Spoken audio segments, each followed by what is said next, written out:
Now, you all saw the commentary that I did about the Republican Party.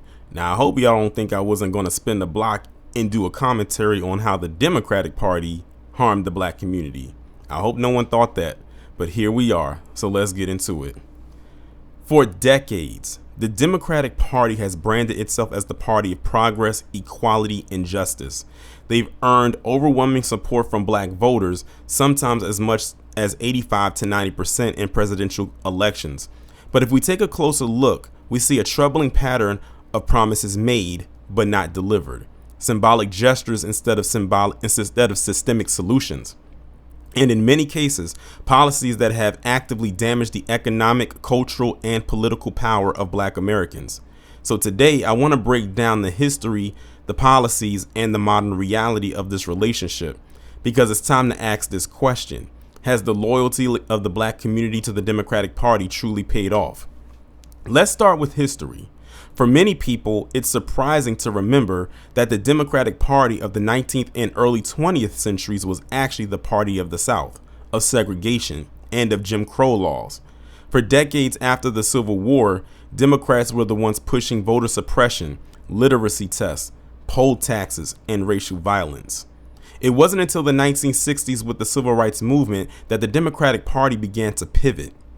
Leaders like John F. Kennedy and Lyndon B. Johnson aligned themselves with civil rights legislation. The Civil Rights Act of 1964 and the Voting Rights Act of 1965 are seen as turning points. But here's the catch. While these legislative victories were historic and important, they also marked the beginning of a long political strategy, using civil rights as a way to lock in the black vote. And from that moment on, the Democratic Party presented itself as the only option for black Americans, while simultaneously failing to deliver the kind of policies that could actually close racial wealth gaps, protect black-owned businesses, or ensure real community control over politics and economics. Take LBJ's Great Society programs of the 1960s.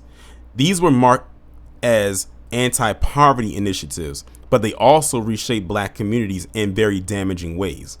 Welfare programs often came with rules that discouraged marriage in black households. The infamous man in the house rule meant that if a father was present, families could lose their benefits. Over time, this helped destabilize the black family unit. In 1960, about 25% of black children were born to single mothers. By the 1980s, that number skyrocketed to over 60%. Meanwhile, government aid expanded dependency rather than empowerment.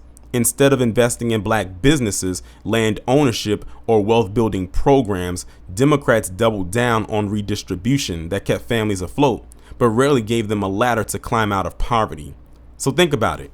While white immigrant groups in America were encouraged to build wealth through business loans, land grants, and GI Bill benefits, black Americans were more often steered into government assistance programs. And the result? A cycle of dependence rather than true economic independence. Now let's talk about the war on drugs, or the so-called war on drugs and mass incarceration.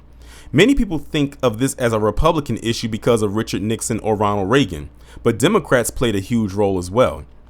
Bill Clinton's presidency in the 1990s is one of the clearest examples.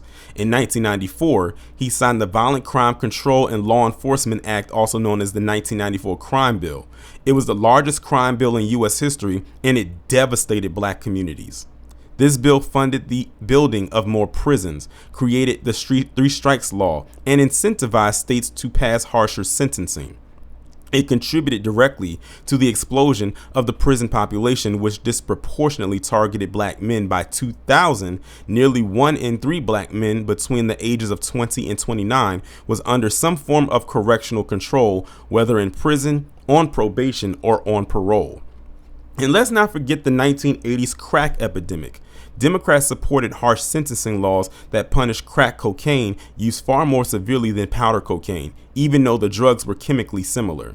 The result was decades of broken families, communities destabilized, and generational trauma, all under policies that Democrats either helped write or enthusiastically supported.